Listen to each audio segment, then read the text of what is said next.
Dans cette petite ville, sur la rive ouest du Mississippi, une grande injustice se prépare. Le menuisier du pays, Muff Potter, va être condamné à mort pour avoir assassiné le docteur Robinson. Mais le véritable assassin, c'est Joe l'Indien, qui a profité d'un moment d'ivresse de Muff Potter pour lui faire croire qu'il avait tué le docteur. Deux enfants, Tom et Huck, ont assisté en cachette à la scène du meurtre, mais ils n'osent pas révéler la vérité tant ils craignent la vengeance de Joe l'Indien. Tout de même, au tribunal, Tom se décide. Il accuse le vrai coupable, mais celui-ci a le temps de se sauver. Les jours passent. Joe l'Indien ne se manifeste pas, et Tom, qui a de moins en moins peur de sa vengeance, reprend sa vie habituelle. Il se promène avec Becky, la petite camarade de classe dont il est amoureux, et s'amuse à taquiner sa tante Polly qui l'élève depuis la mort de ses parents. Mais Huck n'est pas tranquille. Il a peur de la vengeance de Joe l'Indien. Il a beau être le héros du jour, un petit garçon n'est pas très rassuré, au fond, quand il sent planer sur lui la vengeance de Joe l'Indien. Mais comme Joe l'Indien ne se manifestait toujours pas, Tom finit par l'oublier. Il fut tout entier au plaisir de se sentir couvert de gloire. Il se demanda même si un futur président de la République pouvait condescendre à aller encore à l'école du dimanche. Je vais te le dire, mon garçon. Ta mère y est allée quand elle avait ton âge. Ton père y est allé quand il avait ton âge. J'y suis allée moi-même. Joe Harper y va toujours. Tous les dimanches, ainsi qu'Alan Gray, Bill Rogers et d'autres. C'est bon, je ne dis plus rien, j'y vais. Oh, oh, je crois bien que tu iras. Sid, passe-moi la brosse. Ce vêtement solennel le rendait malheureux tous les dimanches. Il ne le portait que ce jour-là. On l'appelait « ton autre costume », c'est vous dire l'étendue de sa garde-robe. Et maintenant, je passe la parole à votre professeur, Monsieur Dobbins. Un peu d'attention, je vous prie. Mes enfants, je vous demande de vous tenir aussi droit que possible. Et de m'accorder un peu d'attention. Voilà. C'est ainsi que doivent faire des enfants bien élevés dans une église. Comme tous les dimanches, on commença par le discours rituel de l'instituteur. On l'avait déjà entendu le dimanche précédent, on était sûr de le réentendre le dimanche suivant, à peine modifié. Laissez-moi vous dire tout d'abord combien je suis heureux de voir tant de petits visages propres et rayonnants réunis en ce lieu pour y apprendre à faire le bien et à bien se conduire. Etc., etc. Tous les discours de ce genre se ressemblent et vous les connaissez trop bien pour que je vous rapporte la suite. Mais ce dimanche-ci n'était pas comme les autres. Les notables de l'endroit étaient venus assister à la remise d'un prix qu'on ne peut qualifier autrement que de prix de vertu. D'ailleurs, tout le monde connaissait d'avance le lauréat, c'était toujours Dutchy qui emportait le prix. C'était un petit Allemand désespérément sage et doué d'une mémoire extraordinaire. Dutchy était capable de vous réciter 3000 versets de la Bible sans oublier un seul mot. Pourtant, Dutchy n'était pas heureux. Ce prix de vertu annuel, ça ne lui disait rien. Son rêve secret, c'était d'être un grand aventurier, comme Tom Sawyer. Malheureusement, il n'avait aucune disposition. Mes chers enfants, voici venue l'heure solennelle de la distribution des prix. Becky n'écoute plus M. Dobbins, et sa rêverie l'a fait s'envoler très loin, très loin. Si la petite fille qui regarde par la fenêtre voulait bien me prêter son attention. Mais peut-être s'imagine-t-elle que je suis perché sur un de ces arbres en train de faire des discours aux petits oiseaux. Je voudrais maintenant voir s'approcher tous ceux qui estiment avoir gagné assez de bons points pour mériter un prix.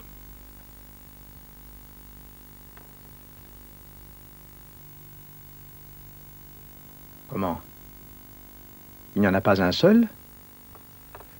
J'ai peine à l'imaginer. Bien. Eh bien, dans ce cas, il n'y aura pas de prix cette année.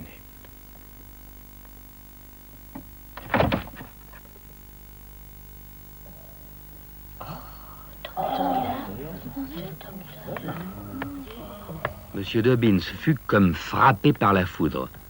Il était parfaitement absurde de supposer qu'un garçon aussi dissipé ait pu emmagasiner 2000 versets dans sa mémoire. Oh, je m'attendais. Mais Monsieur Dobbins sentit qu'il valait mieux ne pas trop chercher à élucider ce mystère. Il y en a 11, monsieur. 10.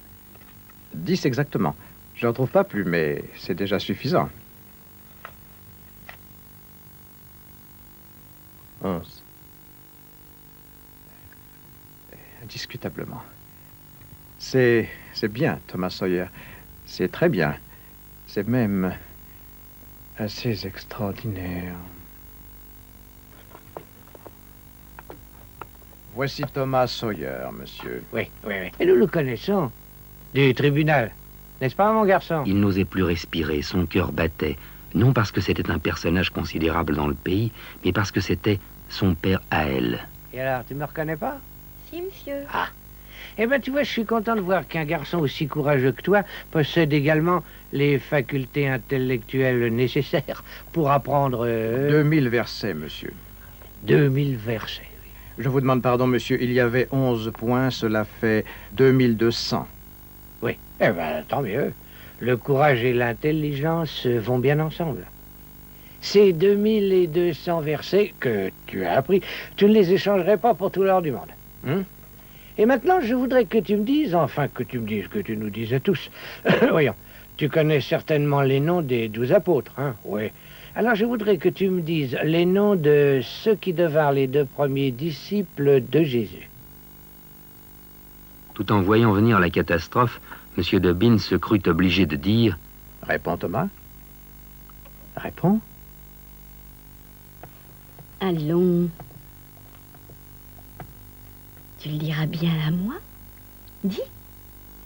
Les 2 premiers disciples étaient... David et Goliath.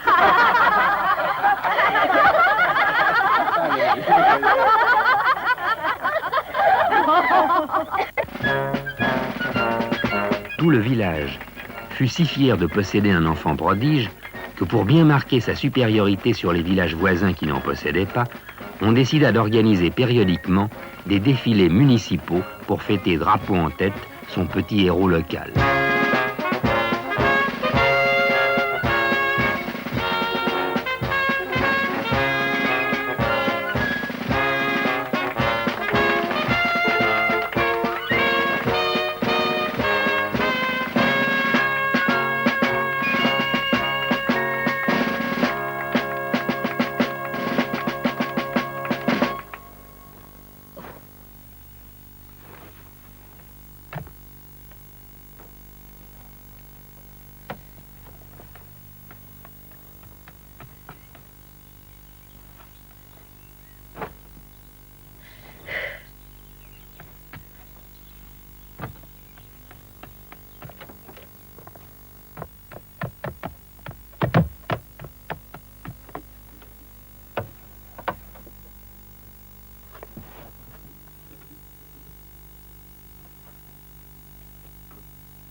Qu'est-ce qui te prend de farfouiller partout comme ça, Tom?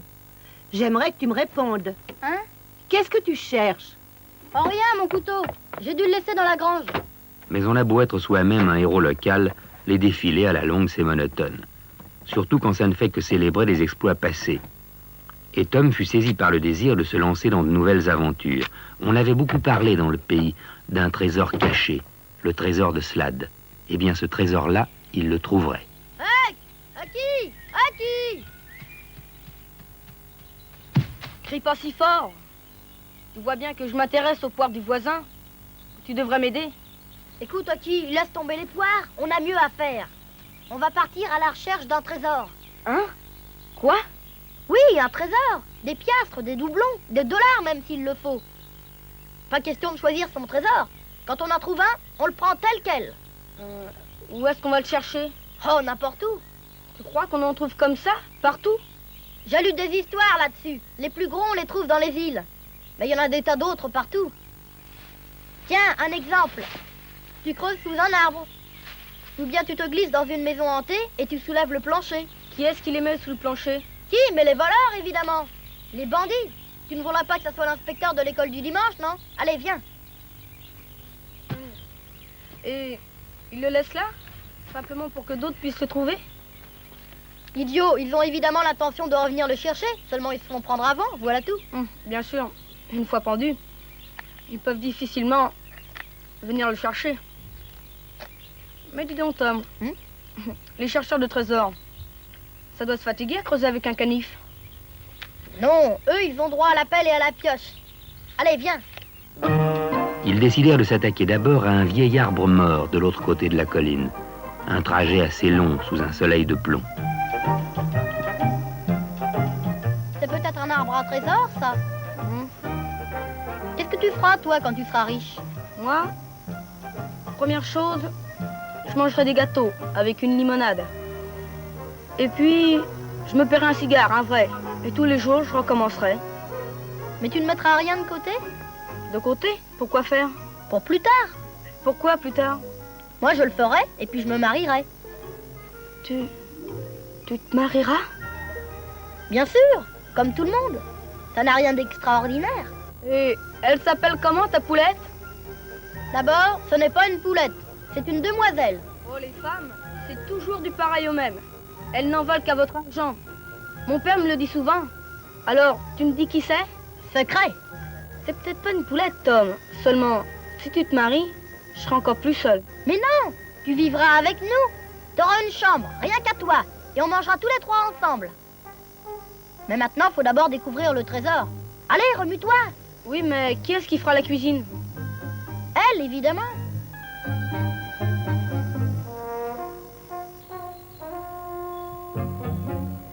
À mon avis, faut essayer là.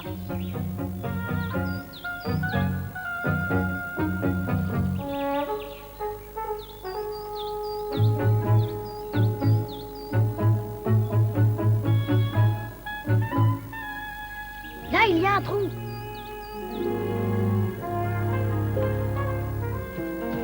C'est là, ils ont enterré un trésor.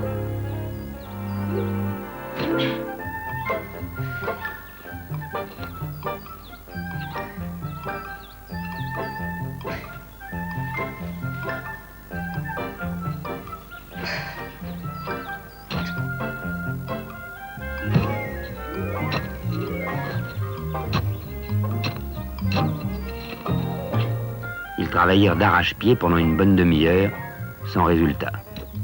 Puis ils recommencèrent pendant une autre demi-heure. Eh bien, ils les enterrent profond, leurs trésors. C'est peut-être qu'on s'est trompé d'arbre. J'en connais des tas d'autres comme ça. Mais ils étaient obstinés. On chercherait ailleurs, voilà tout. C'étaient les vacances. Becky Thatcher était chez ses parents à Saint-Louis et Tom avait du temps à revendre. Et Huck, qui n'allait jamais à l'école, disposait comme toujours de loisirs illimités.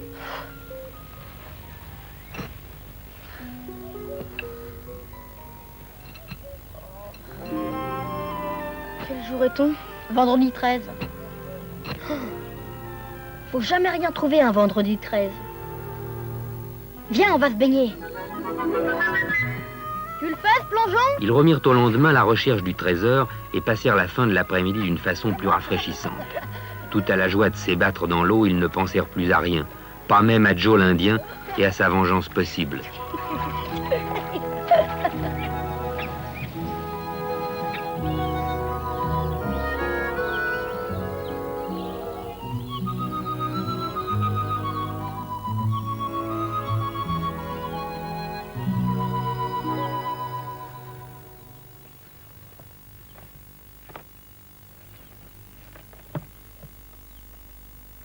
Il y a longtemps qu'il n'est venu personne. Il y a des toiles d'araignées et des herbes partout. C'est un indice. C'est là qu'il rangeait ses affaires. C'est vide. On ne le verra plus. Moi, je me méfie. Allez, viens, on continue.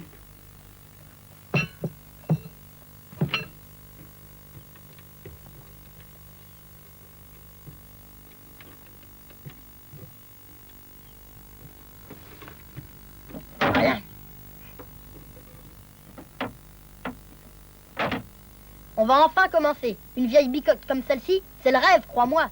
C'est tout à fait l'endroit pour cacher un trésor. Bon, on va creuser dans le plancher en bas. Chut. Qu'est-ce qu'il y a? T'entends pas? Là. Ils sont deux. Les voilà.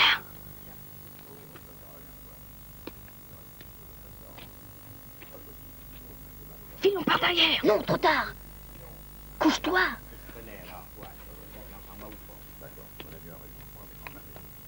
Ça ne sont peut-être que des gens qui passent. Ils s'arrêtent. Ils repartent. Les voilà. Je savais bien que ça allait tourner mal.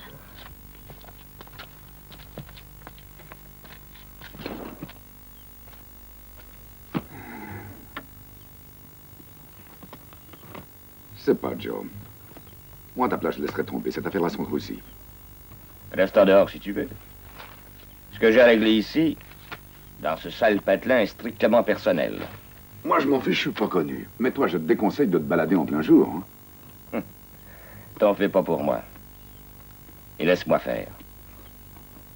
Il y a bien des gens ici qui seront obligés de danser au son de ma flûte. Et quand il fera nuit, j'irai faire un petit tour au village. Pour voir par quel bout prendre l'affaire. Et après, en route pour le Texas.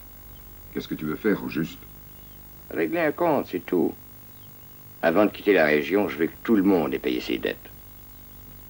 J'aime pas me faire rouler. Il s'agissait d'eux, c'est évident. Laisse-moi roupiller maintenant. C'est moi qui ai monté la gare la nuit dernière, c'est ton tour cette nuit.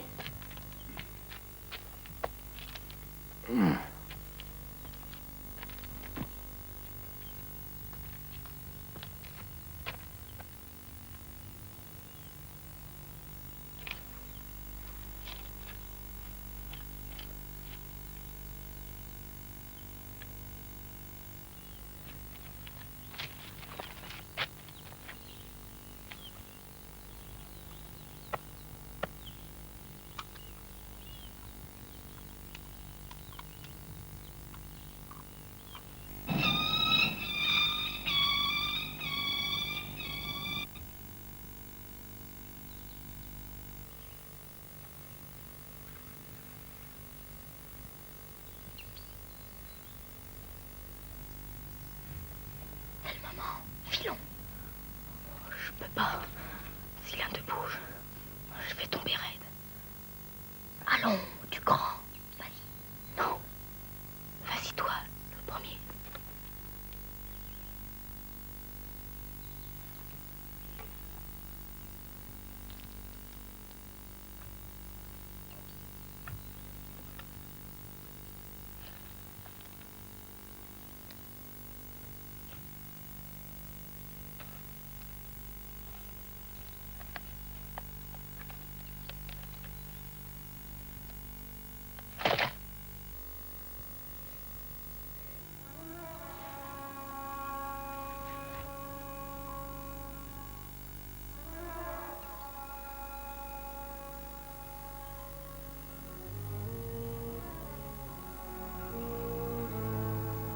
Il est difficile de rester en équilibre sur une seule patte, comme les cigognes.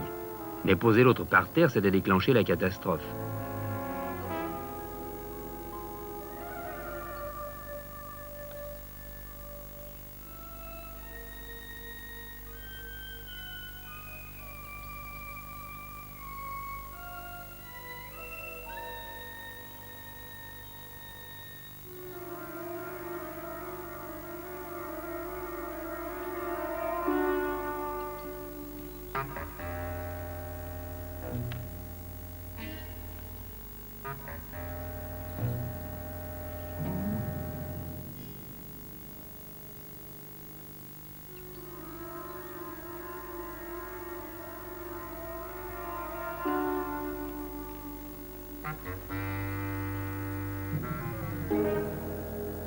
Il se garda bien de renouveler sa tentative.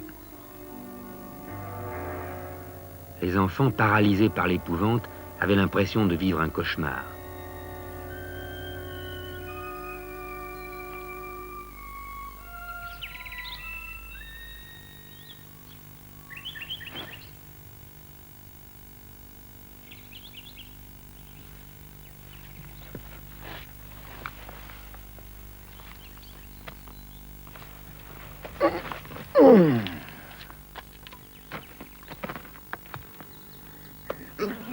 Toi, comme veilleur, je te retiens.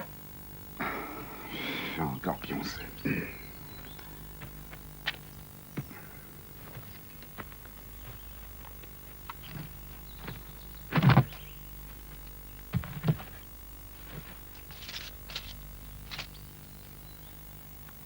Il y a $600 là-dedans.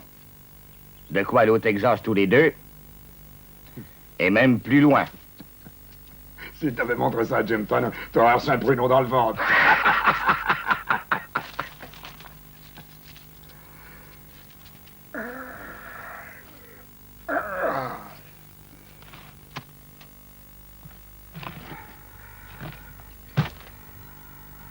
Vaut mieux le cacher ailleurs.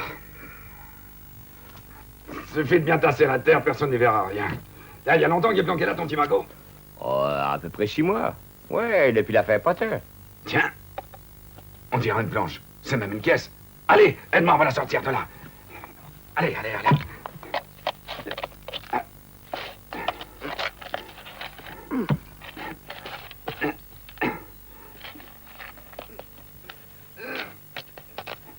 Allez, allez, allez, bouge pas, bouge pas. Allez. Il suffit de faire un trou dans le bois, c'est tout pourri. Allez, attends, allez. Allez.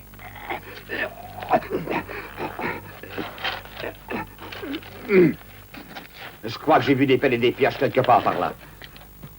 On est fichus. Non, c'est pas nécessaire.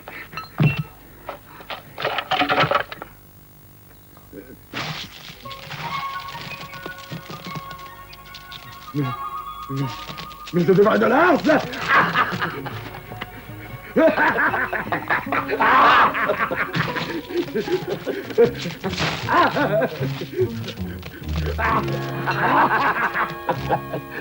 Il y en a. Il y a des milliers de dollars. Diable, oui. Slade aussi en avait amassé pas mal avant de se faire pendre sur l'autre rive. Billy Slade? Ouais. Il y a 10 ans, il a rôdé par ici. Pressé la région comme un citron. Depuis, on dit que... il a caché son argent quelque part par ici. Combien crois-tu que les gens ont planté de pommiers depuis? Des masses. Mais les trous pour leurs pommiers, ils les ont creusés profond. Profond! Le pasteur mit leur en tête. Dis donc. Ces outils, d'où ils peuvent venir? Ah, ça, c'est vieux, c'est rouillé. Qu'est-ce que t'as? On va tout déménager. Je connais une planque plus sûre. Plus sûr, ça me paraît difficile. Je sais pas. Mais j'aime mieux.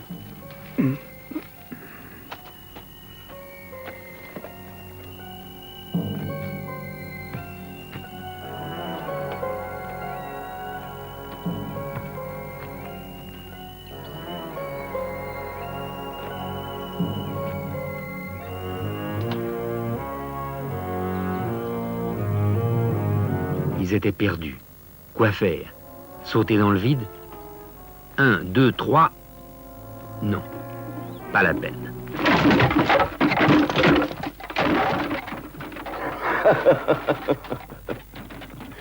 T'es cinglé ou quoi? C'était pour voir s'il n'y avait personne.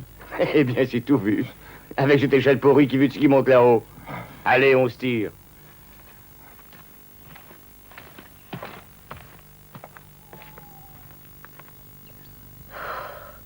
Oh, j'ai eu chaud. Et moi, je suis le roi des ânes. J'aurais dû penser tout de suite que le trésor était en bas. Oh, j'ai les genoux qui tremblent. Ils sont partis avec, et nous, ceinture. T'as vu tous les dollars qu'il y avait? Des dollars en or. Et en plus, il va falloir descendre sans échelle.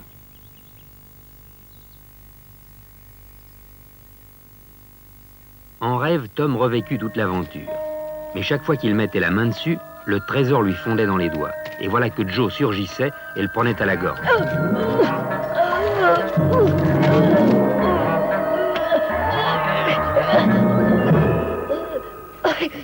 Il se réveilla juste à temps, un peu plus et ça y était. Et alors il se demanda si cette aventure elle-même n'était pas aussi un rêve qu'il aurait eu. Oui, cet énorme tas de pièces d'or, c'était trop beau pour être vrai. Un seul moyen pour mettre la main sur le trésor, retrouver Joe l'Indien.